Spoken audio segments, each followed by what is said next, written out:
এইখিনি হৈছে ৰৌ মাছ আৰু এই মাছটোত মই আদা ৰচুনৰ পেষ্ট নিমখ সানি লৈছোঁ, হালধি দিয়া নাই। আৰু ইয়াতে মই দিছোঁ আৰু অলপ সৰিয়হ বটা, ড্ৰাই সৰিয়হ বটা মই এই মাছখিনিত খুব ভালদৰে সানি লৈছোঁ। সানি মই থৈ দিম 2-3 ঘণ্টামান পাতখনতে বান্ধি ৰাখি থৈ দিম। তাৰপিছত মই এই মাছখিনি আজি ভাপত দিম। সেয়ে ভাবিলোঁ আপোনালোককো দেখুৱাওঁ, শ্বেয়াৰ কৰোঁ কেনেকৈনো মই ভাপত দিওঁ। আৰু আজি হৈছে শুকুৰবাৰ আৰু আজি আহিব আলহী, সেইকাৰণে ৰেডি কৰি আছোঁ আলহীৰ কাৰণে। আৰু আপোনালোককো দেখাই দিলোঁ আৰু অকণমান। যদি ভাল লাগে লাইক এটা দি দিব। ইয়াতে কাটিলোঁ মই ধনিয়া পাত কাটি দিলোঁ, কেঁচা জলকীয়া দিলোঁ আৰু এতিয়া পিঁয়াজ এটা কাটি দিম সৰু সৰু স্লাইচকৈ। আৰু ইয়াত দিম মিঠাতেল দিম আৰু নিমখটো দিছোঁ, হালধি দিয়া নাই। অকণমান মিঠাতেল দি দিম, খাবলৈ ভাল লাগে।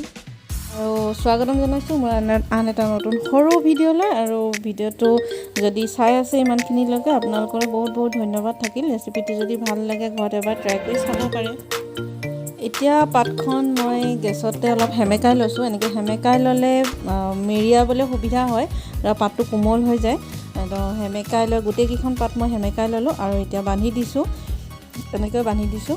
তাৰপিছত মই কেনেকৈ দিওঁ আপোনালোকে ভিডিঅ'টো চাই থাকিব, নিশ্চয় গম পাব। আপোনালোকে এনেদৰে বনাই খাই চাব পাৰে। যিসকলেতো বনাই খায় তেওঁলোকে জানেই, আৰু যিসকলে বনাই খাই পোৱা নাই তেনেকৈ নিশ্চয় বনাই খাব, খুব ভাল লাগে। ইয়াতে মই এতিয়া কেৰাহী এখনত পানী দি দিলোঁ। পানী দি গামলাটোত যে মই পাতৰ টোপোলাটো থৈছোঁ সেইটো দি দিম আৰু ঢাকি দিম। আৰু এতিয়া মই গেছত দি দিম, গেছটো চিম কৰি ৰাখি দিম। আধা ঘণ্টামান লাগিব আৰু। মই কেৰাহীতে দিছোঁ, আপোনালোকে কিন্তু কুকাৰত দিওঁ ক'লেও দিব পাৰে। কুকাৰত দিলে বেছি সুবিধাই হয়, এনেকৈ প্ৰেছাৰ দি দিছোঁ আৰু মাছটো ইয়াতে। আৰু এয়া ৰেডি হৈ গ'ল মোৰ ভাপত দিয়া মাছ, পাতত দিয়া মাছ বুলিও কয় কিছুমানে।